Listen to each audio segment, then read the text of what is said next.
Howdy, everyone, and welcome once again to another edition of Johnny Torch Live, number 104. And we're going to do a ranking video today. We haven't done one of those in quite a while. We're just going to wax eloquent for the next half hour to 45 minutes about the Indiana Jones Saga, one of the most beloved sagas in franchise history. Of all the franchise out there, Indiana Jones is the one that speaks to action and adventure the most. It did indeed sire the action movie genre. It pretty much was the landmark film of the 1980s that spawned a lot of imitators and some that sort of rightly embodied the spirit of action adventure, but not any of them had quite the amount of energy that Indiana Jones had, and potentially still has to this day, as a fifth movie is, of course, as you know, in the works. It's been pushed back yet another year, unfortunately, to, I believe, 2020 before it's released. We'll talk a little more about that once we get through it, but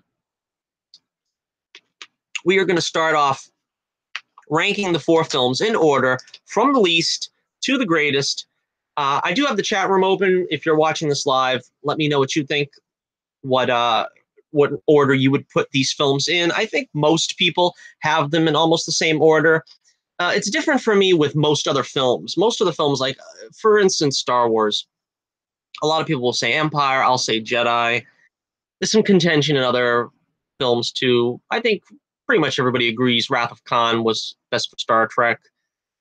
But in the case of Indiana Jones, it usually comes down to the same two films that are either 1 and 2 on everybody's lists. And we'll find out how that ranks up compared to mine in a moment. But we start with the least.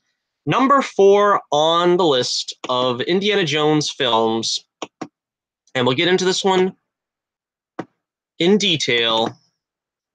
Indiana Jones and the Kingdom of the Crystal Skull. Now, I'll start off right off the top by saying I don't hate this movie. And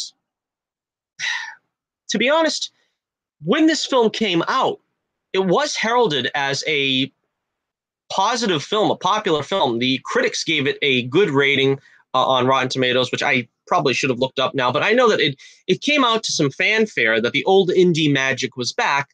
It was only until popular opinion kind of weighed it down with incidents in the film such as the nuking the fridge scene became sort of popular vernacular for a all-new jumping the shark idiom. But when it came to the nuking the fridge scene, I honestly, and there was also, I think, a lot of ire was had over the monkeys, the jumping monkeys in the scene where Shia LaBeouf swings on vines a la Tarzan. And I must admit, seeing those scenes, my thought in the theater was, that's an interesting choice. But that really doesn't ruin the movie for me. To be quite honest, I think it's a very good film. So I don't think that there's really a bad Indiana Jones film. I think this is quite clearly the least of the Indiana Jones films, but I still can't bring myself to say this is a bad movie by any chance. Let's weigh the pros and cons of it right now. All right, first off, we'll say the cons. I think the idea of the Crystal Skull wasn't, or at least the way it was used, wasn't quite the MacGuffin that we had in any of the original Indy Saga films. It's going into the realm of science fiction, which was on purpose. George Lucas wanted to bring Indiana Jones from the 40s into the 50s because, of course, the passage of time, a good 18 years, I believe, transpired between Last Crusade and Kingdom of the Crystal Skull.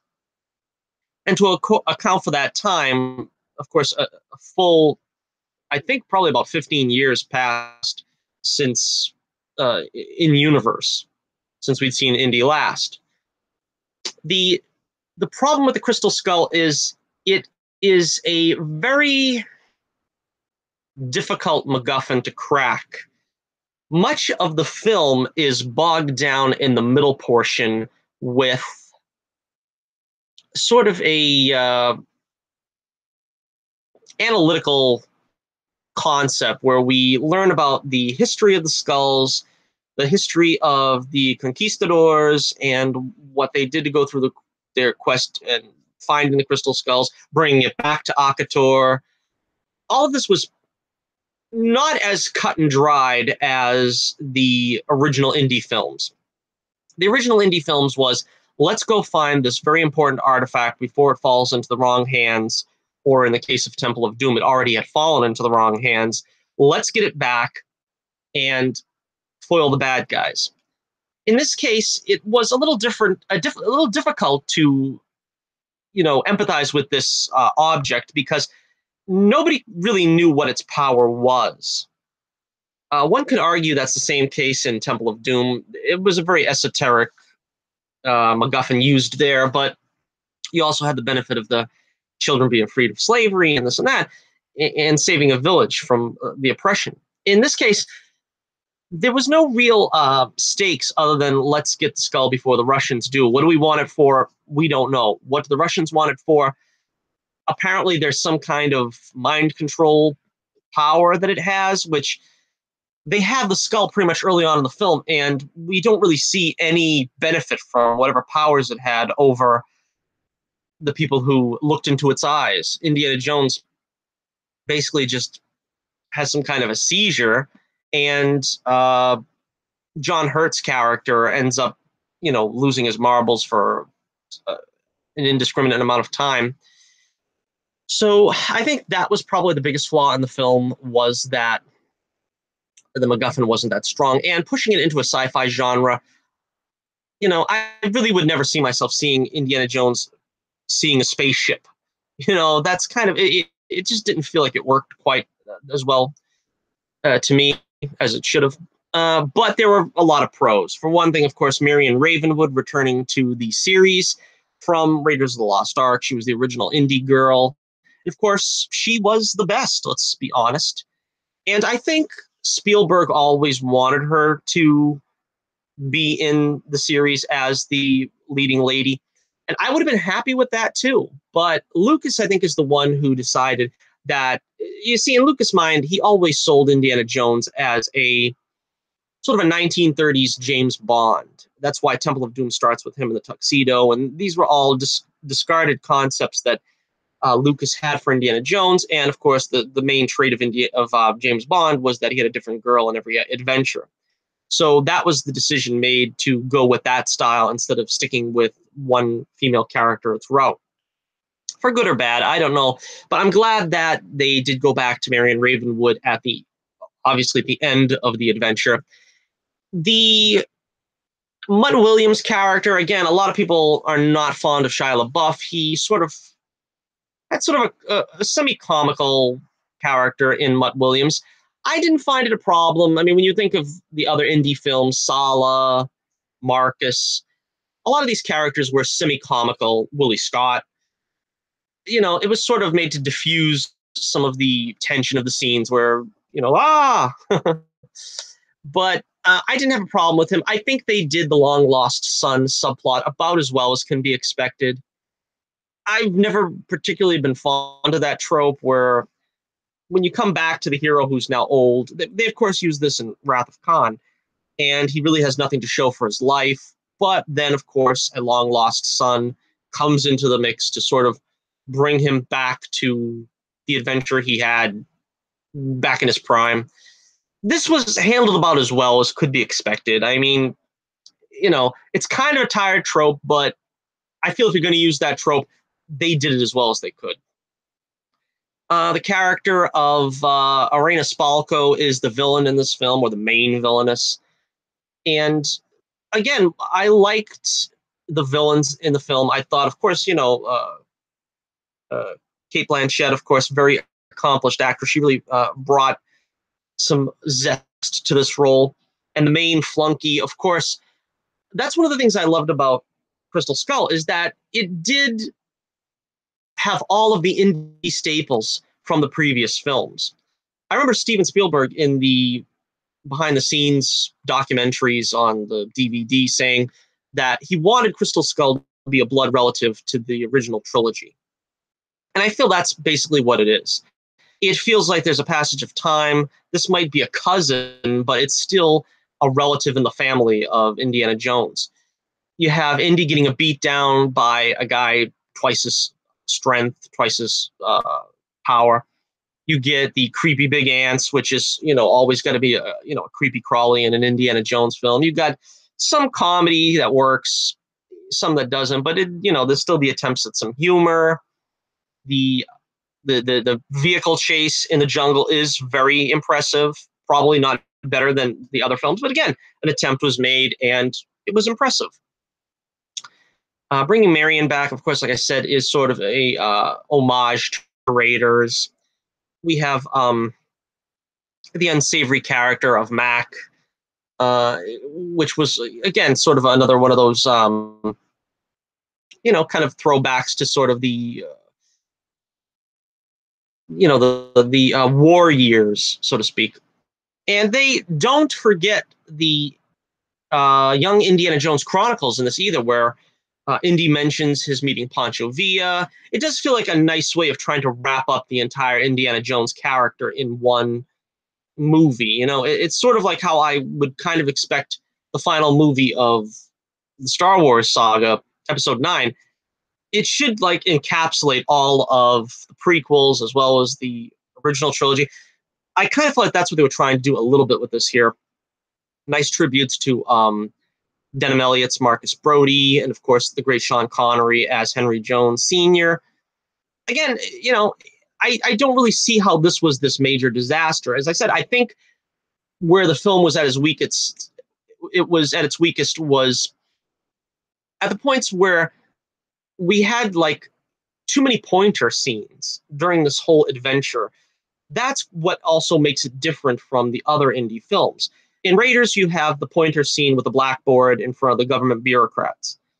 In Temple of Doom, I think we have two. We have the scene in the Indian village where the shaman there is telling him about what happened. It's sort of an elongated scene. He tells them in the hut, then they go outside and he talks more about it there. And then later on, Indy fills in the pieces to the story when he's at the campfire and Willie's there with the snake and whatever. So it's a little bit more of an elongated one there. And of course, in Last Crusade, it's the scene in Donovan's apartment. But in this one, it seemed like there was much too much academia. It was a lot of, this is what the pictographs mean, and let's go to the Mexican jail, and then let's find out another piece of the puzzle there, and then we go through the sort of catacombs the way that Indy did in Raiders at the beginning of the film. It felt like they were trying to recapture something that just, it didn't have the same oomph that it did in the original film. But apart from that, the staples of the Indy genre, I think, were represented well. And I really like that they went back also to him being a professor.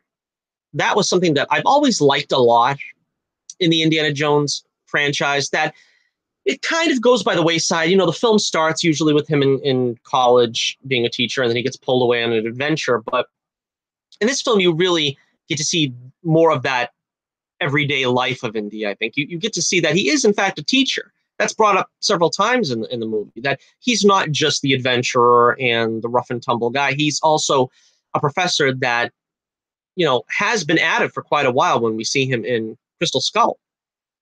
Another thing, I like the time period. I like the 50s. Everybody likes that kind of, they had some great nods to the 50s with the greasers and the college kids. That was a pretty cool scene there that turned into a pretty good motorcycle chase. We had good soundtrack with, the Elvis and the Bill Haley and the Comets. So again, it didn't feel like it was way out of line. Now that's why I'm kind of concerned about how number 5 is going to go, because at this point, Indy will probably be in the early 60s. I would try to make it, because it's been 10 years since Crystal Skull. I'm pretty sure they're going to fudge the dates a little bit. I don't think they're going to make it like 1969 and Indy at Woodstock or something, because, Harrison Ford will be pushing 80, and if the character ages at the exact same rate that he does, we're going to see, the walk on the moon. I don't think they should do that. They shouldn't go any further than, 62, 63. Harrison still looks great. He can still, pass for a man 15 years younger than his real age. So that shouldn't be a problem. I think they should keep Marion Ravenwood now Marion Jones in the story for Indiana Jones 5. And of course, Karen Allen's great as this character. I think it's probably a given that she'll be in it because they are married now. So she would have to have some role in this film, even if it's not all along the film. But I would still like to see her in it all along. I think she's a perfect counterpart to Harrison as Indiana Jones. And so that's another thing I think I really liked about this film is there was a feeling of family. That's something that you don't really get too much in the Indiana Jones movies because the pieces are constantly moving. The same characters from Raiders are not in Temple of Doom. And we bring some of them back in Last Crusade, but then they're not in Crystal Skull. So it feels more like a family now at this point, and I really wouldn't want to see that broken up. Now, of course, Shia LaBeouf is probably not coming back. He had his personal problems, let's put it that way. He didn't endear himself, I don't think, to people very well through his, like I said, his personal difficulties. So the jury is out on whether he will return, but they probably will have a young Indiana Jones successor. At least that's what a lot of people are thinking, that the fedora is going to be passed because people are not going to want to see someone fill in for Harrison Ford whenever he leaves the role. I don't know how I feel about that, to be honest with you. I don't mind handing off the mantle of Indiana Jones to someone else, but it's always going to feel like we have the Harrison Ford Indiana Jones, and then we have everyone else. So, again, number 4, Indiana Jones and the Kingdom of the Crystal Skull. I still liked it, gave it a good review, and yeah, it's still very good. I don't think people should marginalize it quite as much as they do. I mean, it is the weakest of the saga, but it's not a bad film by any means. And like I said, it was released to pretty good fanfare at the time. It's sort of revisionist to suggest that it was terrible upon release. I mean, it was received fairly well. All right, so Indiana Jones and the Kingdom of the Crystal Skull, number 4. All right, now here's the trilogy films, and when there was only 3, they were a trilogy. Number 3 on my list, Indiana Jones and the Temple of Doom. Oh, yes. I love this movie. I got to say, I love this movie. This is one of my favorite movies.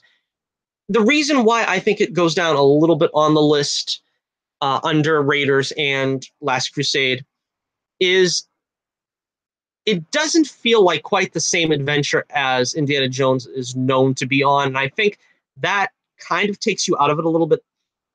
Let me see if I can explain. As I said before, the usual protocol for Indiana Jones is he goes after an object, he has to get it before the bad guys got it. All that is flipped on its head here. And it's a little bit more of a slower build-up. We have a slow build-up from Shanghai all the way to Pankot Palace. Once we actually get into the Temple of Doom, it's a thrill ride like no other. But I think there's the slow kind of, slow by Indiana Jones standards, by the way. I'm not saying that, as I said in Crystal Skull, that did feel to me like it was laboriously slow. Temple of Doom is not laboriously slow. It goes from one adventure to the next in true Indiana Jones fashion, but I think we don't get to the heart of the story until we get to Pankot Palace. And then once we get in Pankot Palace, there's the humor, there is the prolonged love scene, which is also different from anything else in Indiana Jones franchise. I mean, the love scenes in Indiana Jones are typically very fast. This one was sort of played more for comedy. And so again, like I said, I think this just feels slightly out of time with the other films that kind of depict Indiana Jones the way we know him and his element. But again, still, I love this film. The beginning in Shanghai, like I said, this was something that George Lucas really wanted to bring to the character. that he could start the day as a professor, he could spend the afternoon as a adventurer with a fedora and a dusty leather jacket, and then spend the evening as a playboy with a tuxedo and bow tie. And that was something that he very much wanted to bring to the character, and we got to see some of that in Temple of Doom. I liked seeing also the other criminal element, like Lao She and the mobsters that were in the 30s. That was really cool. Of course, this was a Shanghai mobster. It's not like the Chicago mobsters or anything, but it was still very much in keeping with that kind of 1930s spectacle. The beginning, of course, starting with the Bubsley Berkeley musical number, that was something else that George Lucas wanted to bring to the table. It established the period very well. That was fun to start an Indiana Jones movie that way. Let's talk a little bit about the co-stars in this one. Kate Capshaw is probably my favorite indie girl. Kind of blasphemous. I still say that Marion Ravenwood is the best indie girl, but personally my favorite is Willie Scott. It's really fun to see this character, for me anyway, because there's sort of a habit when you have an adventure film and an action film where all the characters seem to be able to keep up.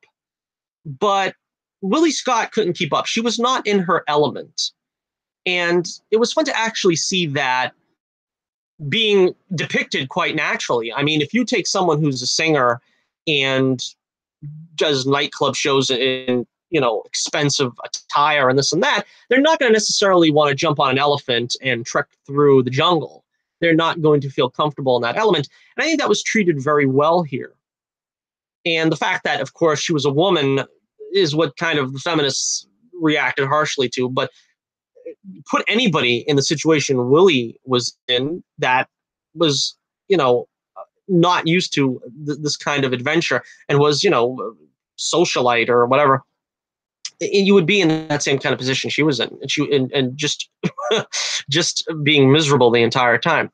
She does have a bit of an arc, and towards the end of the film, she has a lot more guts and kind of can stand up to the opposition, so to speak. But for the first half, of course, of the film, she's quite out of her element. I thought that was a lot of fun. Then we have Short Round, of course, Jonathan. I can't remember his last name, but he was also, of course, in the Goonies, and I believe he's a stuntman now. I'd love to see him return as well for an Indiana Jones 5. I'd love to see Kate Capshaw come back, which shouldn't be difficult since she's married to Steven Spielberg. There was a rumor at the way back, like in the early to mid 2000s, that she was going to come back the same film as Marion Ravenwood, and they would sort of be all of Indy's old girlfriends coming together at the same time. Harrison Ford was quoted as saying that should be the best part of the movie. But it didn't happen. They had in the background, a photograph of Willie Scott in Indy's house or something. But, surprisingly, they couldn't work her in any capacity. I would still love to see her show up. I'd love to see Short Round show up. He pretty much disappears after this film. And it's strange because, as well, this film is a prequel. A lot of people forget that. This film is a prequel. It is set in 1935, while Raiders is set in 36. And part of the reason for that is, well, it's multiple-fold. Firstly, they didn't want to tread on the fact that he had just rekindled things with Marion in Raiders. And how could he be getting with someone else the very next year? Let's say this would be set in 37. And, a lot of questions would be asked. What happened to Marion? Rather than ask all those questions, they just said it a year earlier. Another reason was they wanted to get a little further away from the Nazis because, they wanted to change a venue, sort of, and not just fight the Nazis again. Another reason was because they wanted to give Indiana Jones basically the same character arc that he had in Raiders, which was one of skeptic becoming a theologian. He's a skeptic in every movie, basically, except Crystal Skull, where he seems to accept the crystal skulls as, possibly supernatural in nature. But in all the other films, you'll notice he's skeptical and then suddenly becomes a believer by the end. I think probably that was best handled in Last Crusade, where he quite physically has to take a leap of faith. But we'll get to that, of course, when we get to it. But in this case, he's really repeating the same character arc 3 movies in a row, and they tried to excuse that. I think in one of the novels, I remember hearing somebody. I didn't read any of those novels. I read the Choose Your Own Adventure novels when I was a kid. Loved them immensely. But as for just novels, I think they said that it was because of Abner Ravenwood that taught Indy to always behave as a skeptic so that he would be seen as objective as a professor. So he couldn't just come out and say, oh, sure, I believe the Ark has powers and I believe the Grail has powers and stuff. So you can take that if you want, but it really is a sort of, it's a repetitive trope that they use in the Indiana Jones films that thankfully they didn't really do that with Crystal Skull. He kind of just accepts it for what it is. But going back, of course, as I said, Short Round was a fun character. A lot of people, again, are going to cry racism at this point because maybe he didn't speak the King's English or something. I don't know. But as a child sidekick, that was a trope of the 1930s, which to me was great that they embraced that in, let's say, Dick Tracy. He had Dick Tracy Jr., a 30s character. Batman, of course, was introduced in the 30s, had Robin the Boy Wonder by 1940. The child sidekick is pretty much a staple of the action adventure genre, and they embrace that in this film without having it look like, in this day and age, it would be like, oh, is Indy a child abuser? He's bringing a little kid to be his getaway driver and this and that. In the old days, it was fun. You bring the kid on an adventure, and the kid loves it, and he's proactive. He's helping out. He basically saves the day at the end of this film. I mean, if it wasn't for him, Indiana Jones would still be a thuggy slave. Again, we're taking a long time on all of these, but let's talk about the villains, the thuggies. I loved these guys. These guys were pure evil, a satanic cult. You can't get any more evil than that. Come on. It was great seeing them get their downfall. I mean, arguably the Nazis is just as great seeing them get their downfall, but these guys were sadistic and, pulling people's hearts out and human sacrifice and child slavery. I mean, if you ever want to see anybody get a comeuppance, it was these guys. And of course, Mola Ram, one of the all-time great villains. I did my top 10 favorite villains list. And of course, Mola Ram was on there, I think 7 or 8. And Amish Puri, I believe was his name, just excellent in that role. And again, we got some great action scenes. Indy taking on the big thuggy guard. I don't think he had a name, but I think they called him Giant Thuggy in the credits. Pat Roach, of course, he was famous for being a Indy, villain. He would always play the tough guy. Great action scene. And of course, we got some black magic in this, which was a little bit different. The Maharaja being, brainwashed, influenced by the blood of Kali. So we got some cool stuff there.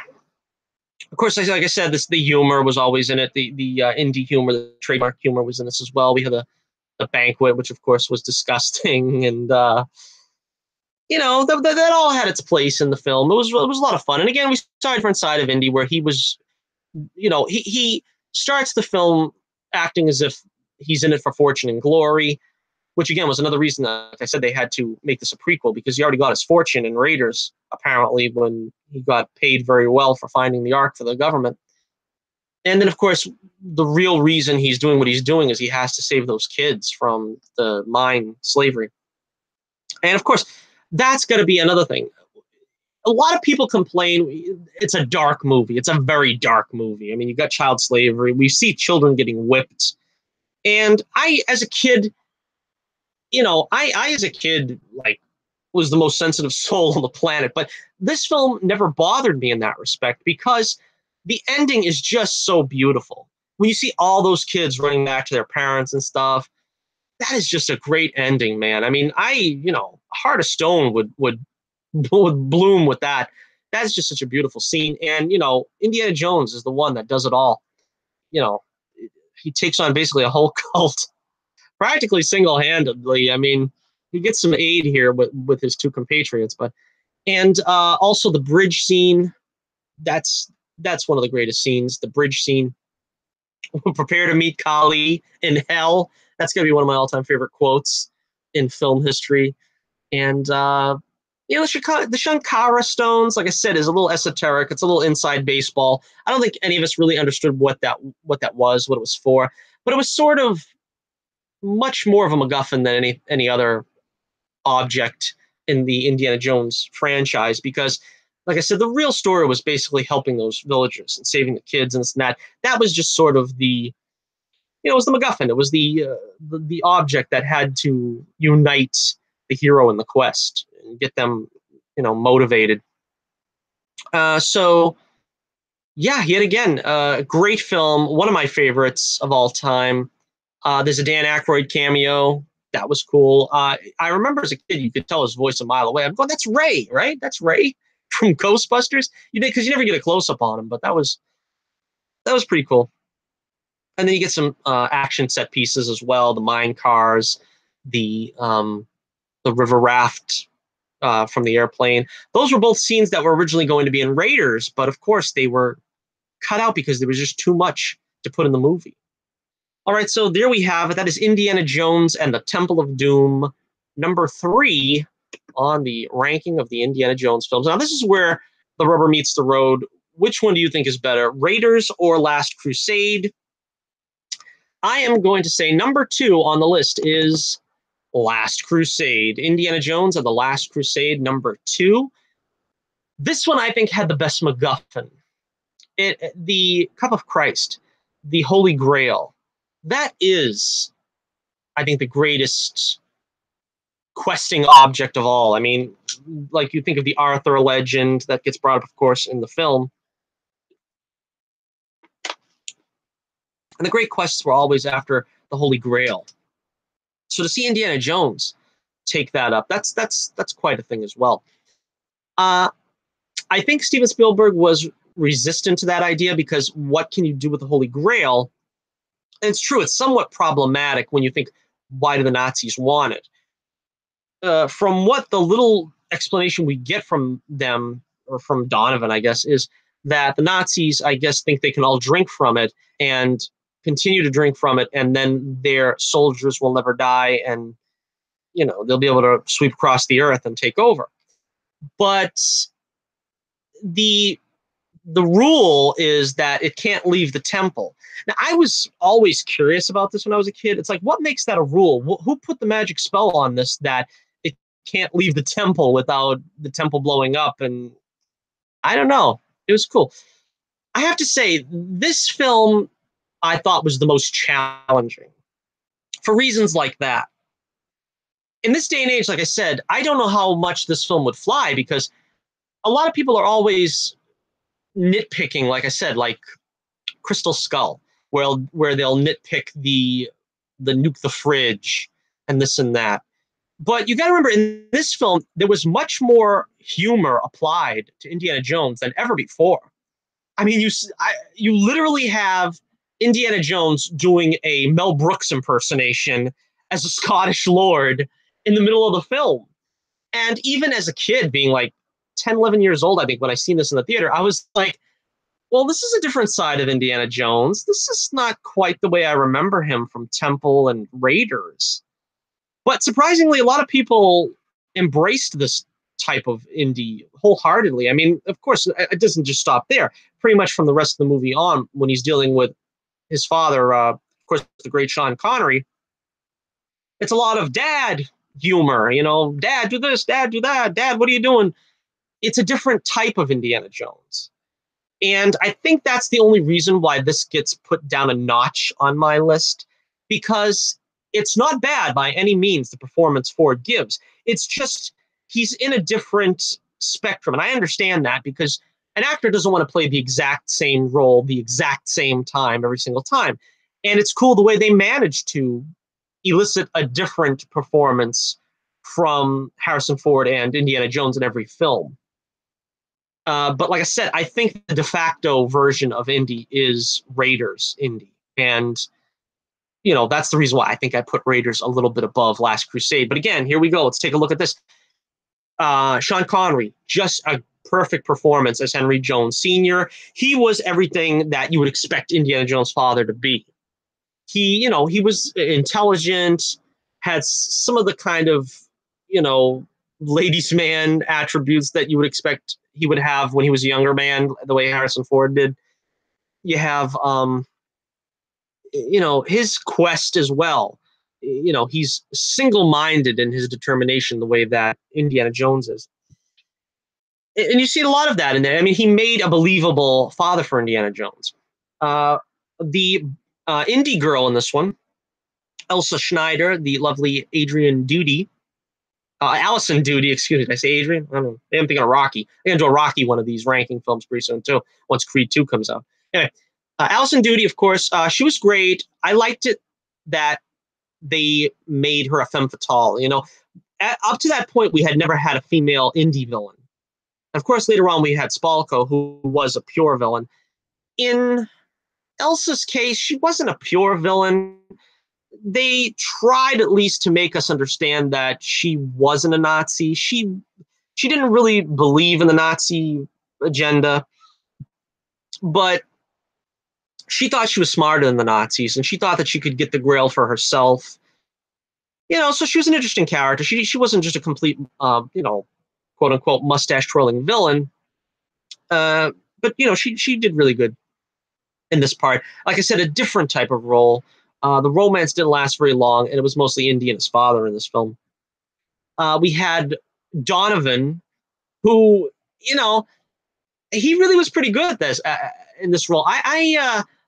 I don't really ever think of him when I'm thinking of indie villains. I think of Mola Ram. I think of Renee Belloc. I don't really stop and think of Walter Donovan, but he really did, watching the film again, he did portray a really good, sort of sleazy businessman. He wasn't a businessman as much as he was he was an art collector. And, he did bring something to it that was pretty unique in the Indiana Jones, oeuvre. So yeah, I thought he was good. And what is the name of the other guy we got? Vogel, I think. Vogel, who is, he's more like Tote. He's the sadistic Nazi sidekick. And he was also very good. He wasn't bigger than Indy, so I always kind of felt like we didn't get a guy bigger than Indy beat down in this film. But Indy does get a beat down from this guy, which is pretty cool. And that scene with him going off the cliff in the tank, that was classic. I love that all the time. You get the extreme close up on his face while the tank is going down. But once the tank hits the ground, it looks like they have a little doll holding on to the turret for dear life. That was like unintentionally hilarious. But again, it's got its slice of tongue in cheek, the Indiana Jones, which is what I like. And yeah, great action scene too. The tanks, that was building on the Raiders chase, I think. And we also had the sidekicks coming back. We had Sala returning, John Rhys Davies, the great John Rhys Davies. He's great as Sala. And kind of a smaller role. I mean, he didn't have like a huge role maybe in Raiders either, but he really, brought a lot to it. I think had they just put another character in that spot, it wouldn't have worked. It was because it was Sala. That's why it was so great. And again, I love Sala. He's a great character. The only thing I missed about Sala in this film is they didn't have him like randomly breaking into song. Our British tar is a soaring soul. I kind of missed that. I kept saying to myself, when is he going to burst into song? He does that like 3 or 4 times in in Raiders. But he didn't do that here. He was more concerned about his brother-in-law's car. He had to compensate. So he was funny. He was a riot. He was great. And, of course, Marcus Brody. I missed Marcus in Temple of Doom. I remember as a kid saying, well, why didn't they have Marcus in it? Because that's his boss, isn't it? I mean, technically, I guess it's not his boss, but... And, I missed having that, like, connection, that film connection. And they did bring him back. And, again, this is another bit of revisionism where when we meet Marcus in Raiders, he is absolutely not the same character he is in this film. He is not. He seems capable and confident in the first film. He even says, 5 years ago, I'd have gone after the Ark myself. And looking at Last Crusade after that, you have to imagine Indy is just stifling a hilarious burst of laughter. because he is just completely out of his element in this film. And that, again, it's played for laughs, and a lot of people didn't mind that. I could see how, in this day and age, people would have been outraged because nobody has a sense of humor anymore. But again, it was fine. I thought it was a different twist to his character. Like I said, we didn't know a whole lot about Marcus in the first film, but he's at home in his museum, and he's gotten lost in it before, and he's not really a field man, even though he kind of was talking out of his hat when he was saying he was going to go after the Ark himself as a younger guy. But again, it's a lot of fun. The airplane sequence, that has got to be one of my favorites. I still kind of, kind of grimace that in Temple of Doom, which is set in 35, he didn't know how to fly a plane. And then in Last Crusade, which is set in 38, he says he can fly it, but he can't land it. But again, in 2 years' time or something, I guess he's taking a crash course on flying. See, again, this kind of flies in the face of, I think he was in the Air Corps, wasn't he, in World War One? Of course, World War One, it was a short war, and we didn't really have too much, technology to do with airplanes at that point. But I vaguely remember him having something to do with the Air Force in those episodes. So one would wonder if maybe he should have known how to fly in Temple of Doom. I don't know. All right, let's take a quick look at the preamble. The great River Phoenix, who passed on tragically way too young. He is a pitch perfect young Harrison Ford. He really plays all the mannerisms of Harrison Ford, as a younger guy. He looks just like him. This was sort of a lot of films and, television or whatever do this. And I always liked this concept where it always started before the hero. The hero isn't the first one to do what he's doing. He got the lessons learned from someone else. He patterned his style after someone else. So we have this guy that, it's kind of meant to fool the audience when you go into the cavern, and he's got the fedora and he's got the leather jacket. It's just a little bit darker of a jacket. And he's digging up a site and finds the Cross of Coronado. The Cross of Coronado is some kind of relic that belonged to like the Spanish Inquisition or something like that. I don't know. But Indiana Jones, as a 14-year-old, 13-year-old, goes after this cross in order to retrieve it, because he believes, even at that age, it belongs in a museum, because, of course, his father is an archaeologist as well. And we get to see his phobia of snakes, where it comes from. We get to see the scar on his chin, all in a matter of 10 minutes, which is, the most impressive thing. His first experience with a bullwhip. And of course, the guy ends up giving him the fedora at the end of the segment, because he ends up losing out on the cross. And then fast forward to the present, the Portuguese coast, he ends up getting the cross back from the same guy with the Panama hat that was sold to in the preamble.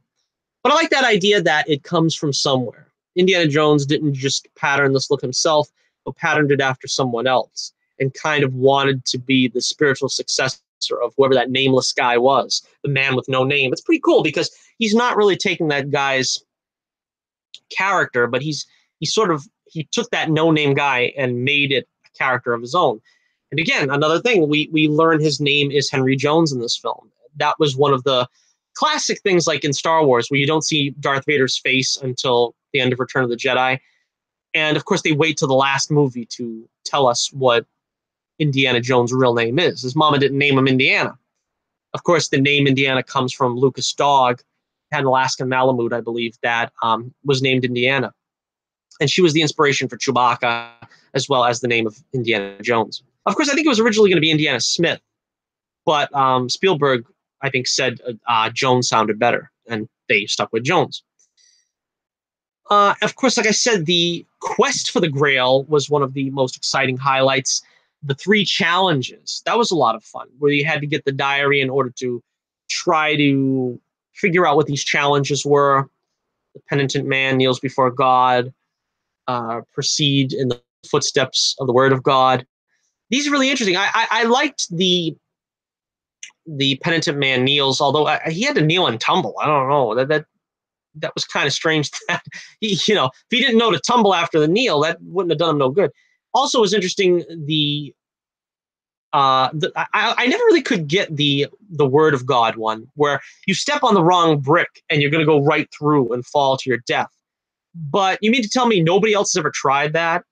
Because either that or, well, no, nobody else has ever tried it. I was going to say maybe somebody tried it and then the Grail Knight vanquished him or something. But obviously nobody tried that because all the letters are intact there when Indy tries to get across.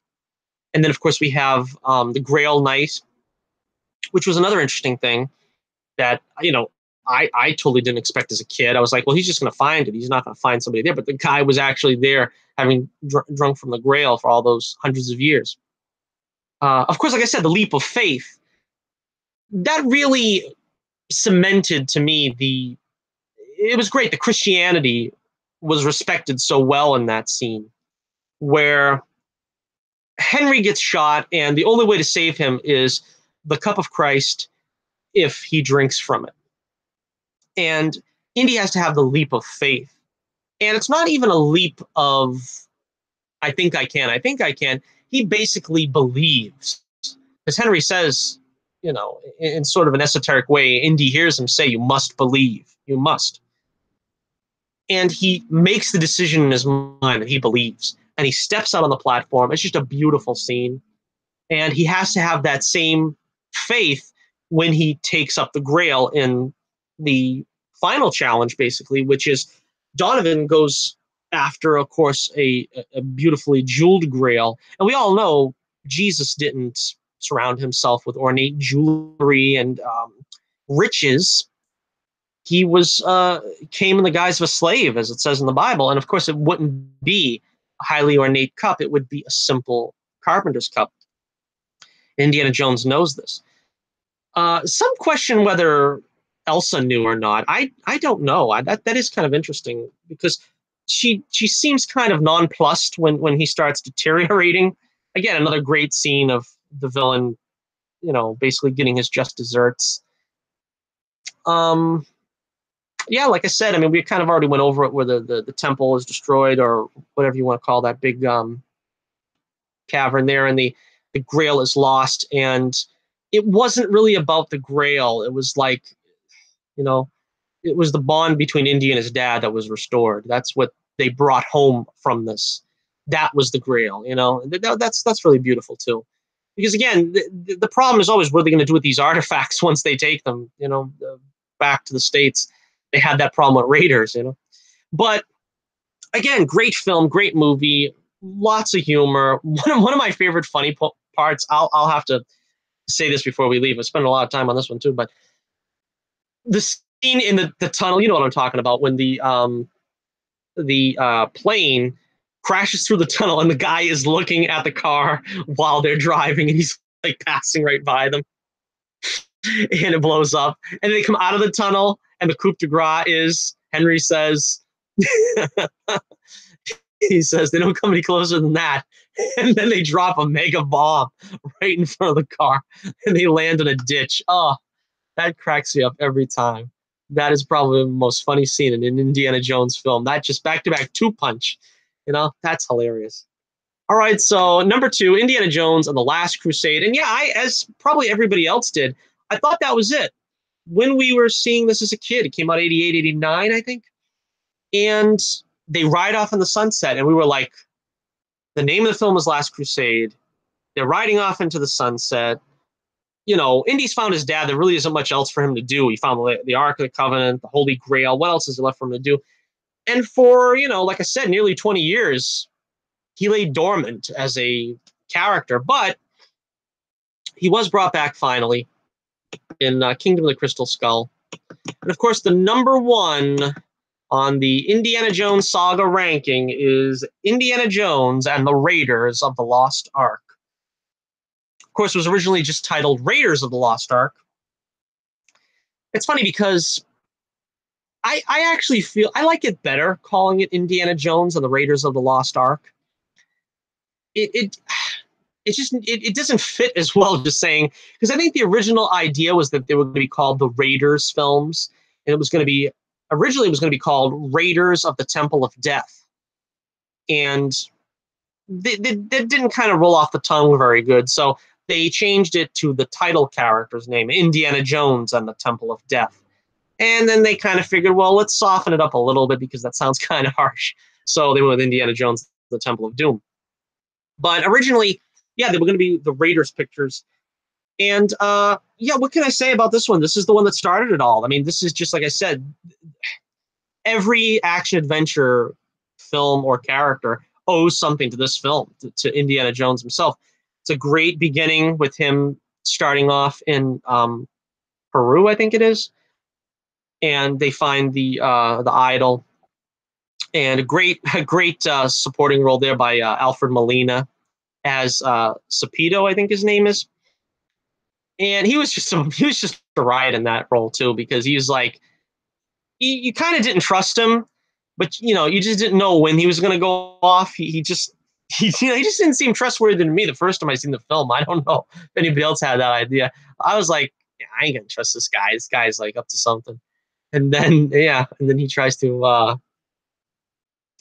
pull a fast one on Indy. Poison is still fresh, 3 days. And of course we got Renee Belloc. Oh, again, one of my favorite villains of all time. I love the dark opposite. I'm a sucker for the dark opposite of the hero. And that's what we have in Belloc. He really, and I've got this also, I've also said this in my ranking the top 10 best villains of all time, where I think he placed at 7 or 6. But, he is what Indiana Jones could be if he just fell off the path of light. That's kind of what he says to him there. Make no mistake about it. He's like, you're just a shadowy reflection of me. And I love that, because although sometimes we think Indiana Jones is like unscrupulous and will do anything to accomplish what he's trying to do, there's a guy that's even worse than him, Belloc, who's, just utterly ruthless. And as I said before in the other video, it's also fun to see that he's sort of, he wants to be Indiana Jones. He wants everything that Indiana Jones has, including Marion. It's basically he just wants it because Indiana Jones has it. Every single time, and we hear it repeated many times throughout the film, there's nothing you can possess which I cannot take away. And that's sort of like his whole, mission in life, is to take whatever he can away from Indiana Jones before Indiana Jones makes away with it. Like the idol, the ark. He just, swoops in after the work is done and just takes the credit or the financial remunerations or whatever. And so it's a great relationship there. The sort of triangle between Indy, Belloc, and Marion. Of course, we meet Marion in this film, and it's like I said, it's another thing that this film would never go down well if it was released today, because you have sort of a suggestion that Marion was a little bit too young for romance when she and Indy were an item back in the day. That's kind of like a one sentence, if you do a audible blink, you'll miss it. But that wouldn't fly today. Which I think if you go by their ages, I think Marion's supposed to be 10 years younger than Indy, and Indy's supposed to be like 37, and that would make Marion 27 in this film. Which, if they knew each other 10 years prior, she would have been 17, he would have been 27. Which you might say that's kind of icky still, but you're 18, you're 18. So, I don't think they really went overboard in that department. But yeah, and then of course you got Marion running around in a ball gown that's torn up for half the movie, and then for the other half of the movie she's wearing a nightgown. It's stuff that wouldn't fly in this day and age. So this movie came out now. I don't think it would do very well. The SJWs would savage it. But again, that's what makes it a masterpiece. Of course, also, Marion's drinking game routine, that's her power, is being able to drink impressive amounts of alcohol. I doubt that would be widely accepted either. But that was fun. That's the whole point of it. It was fun, especially that scene where she's trying to drink Belloc under the table. And he just starts laughing when she's trying to escape. That's hilarious. That's just great stuff. you know, we also have, like I said, we started with the academic Indiana Jones, where he's a professor and stuff, and you know, all his students are predominantly female. Again, another joke that probably wouldn't fly in this day and age. Um, Marcus Brody, we kind of already talked about him, and his sort of parental figure over Indy that had to change once they moved to the Last Crusade, and his father was actually going to be in the film. He was really good in this one, Marcus. Of course, John Rhys Davies, like I said, he's just a spectacular character. He's just a joy to watch this whole movie, this whole film. Every time he shows up, you just love it. And he brought some of that to Last Crusade. But like I said, I think his performance in this film is one of the greatest sidekicks of all time. He just had this great energy, and it was a lot of fun. And again, like I said, Karen Allen's Marion Ravenwood, she just keeps up with Indy, you know, as well or better as any sidekick, and she's, you know, got to be his greatest partner in these films. I was glad to see her come back. One of the things that are left unsaid from this film, though, that I kind of am disappointed never got touched on again, is the death of Abner Ravenwood. Now, that supposedly was something that was going to come back. Time and again, people were mentioning, well, I think the original story or the original script had it that he went missing in an avalanche, was never found again, and then Marion ended up, well, doing some unsavory things, let's say, in this bar until the owner of the bar went crazy and left it to her and either, I don't know, got institutionalized or killed himself or something. And that's where we leave her. But then, of course, finding that to be a little too intense, a little distasteful, they just bypassed all of that. So it's kind of a question as to whatever happened to Abner. All we know is he's dead. There was some rumor that he would be the John Hurt character in Indiana Jones, The Kingdom of the Crystal Skull. That didn't happen, of course. Would have been interesting. I would have liked that a little bit more, to be honest with you, than just having him be a college professor or something. But I guess they felt like they don't want to revisit something that's such past history now. That's 40 years uh, practically of time since he disappeared. All right, so also, of course, we have other characters such as Tote, who is one of the great henchmen again. He's just completely ruthless and despicable, although by all accounts, Ronald Lacey was just a really nice guy. He was such an unusual, you know, performer. I mean, really, what he brought to that role, I don't think anybody else could. Spielberg described him as being Peter Lorre-ish, which is true. I mean, he had that sort of stuttering mannerism and the whole gimmick with the hand and how he got the thing imprinted on the hand. That was really cool.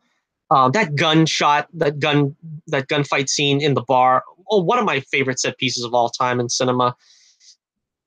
You have Pat Roach again taking shots at Indy in the bar, and then later on we find him as the German mechanic, the Nazi mechanic in the airplane scene. Again, another great set piece. It's just one great set piece after another in this film. The that fight, that brutal fight, I love that fight. That is one of the great brawls in a action film. You have the the room, the map room. Oh, just the great buildup of that. John Williams' score is just perfect in this film. He gets an A almost every time out, practically, but this film is one of his A+ scores. I like the Temple of Doom score. I love the Last Crusade score. This, though, is his A+ score. I mean, this is just every bit on that soundtrack I could play over and over again. And just the sense of wonder and awe when the staff is placed and the sunbeam blazes through it, and Ford's performance, it's just exceptional cinema at its finest. Then we have everybody remembers the famous swordsman scene, which was originally going to be a whip and sword duel that was to take place shooting like about 3 days worth, and Ford was under the weather and suggested that he just shoot the swordsman, and of course Spielberg thought that would have been funny and turned out to be one of the great, you know, comedic bits in all the films. I love, like I said, I love the interaction between Belloc and Indy in this film. You have them in the bar. You know, it's just such a great scene where he thinks Marion's dead. the monkey chewing the poison date. That was also very memorable. Bad dates. We have oh, what's his name? Wolf Cowler, I believe his name is, playing Dietrich, who's also a great villain in this film. He was really memorable as, this, despicable Nazi, and he gets his, just desserts at the end as well when the Ark is opened. The snake pit scene, of course, getting the Ark out of the chamber. That was a great scene with the snakes and everything. Oh man, that mess of snakes. The way he got out of that chamber was always interesting to me, because how the heck did he get that statue down? I mean, it was like plastered to the ceiling. I don't know how he got that down, Indiana Jones, but where there's a will, there's a way, right? That's the way you look at it. And of course, one of the all-time, if not the all-time greatest car chase, had to be the desert chase. The chase in the desert for the Ark, when he's on horseback and then he's jumping to the car and stuff. I used to recreate that as a kid all the time. I'd get in the shopping cart in the store, and I would pretend I was ramming carts off the road and whatever. That was great. That's one of my all-time favorite memories. So yeah, and of course we have the submarine scene, which I'm glad they didn't include that in the scene. I don't really see how that. I mean, it just doesn't make any sense. Indy was supposed to strap himself, I think, to the periscope, which in one case you have to imagine the exposure alone. I don't know how he would survive, but let alone that, you have to imagine that they would lower the periscope at some point. So they didn't add that into the film, which was understandable. And then, of course, the scene where Belloc calls his bluff and he can't blow up the Ark, and the Ark is opened, and of course, the wrath of God comes down on the Nazis, destroying them all. It was just a really powerful scene. Of course, everyone remembers the faces being melted and stuff, and Belloc's final comeuppance. I always said I would love to see Belloc in a young Indiana Jones movie and see how they met, see how they, began this rivalry, because that's really what it is. It's a rivalry that seemed to have lasted like 10 years.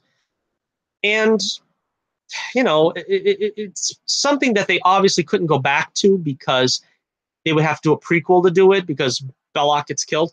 But he's sort of his de facto arch enemy, I think, Belloc.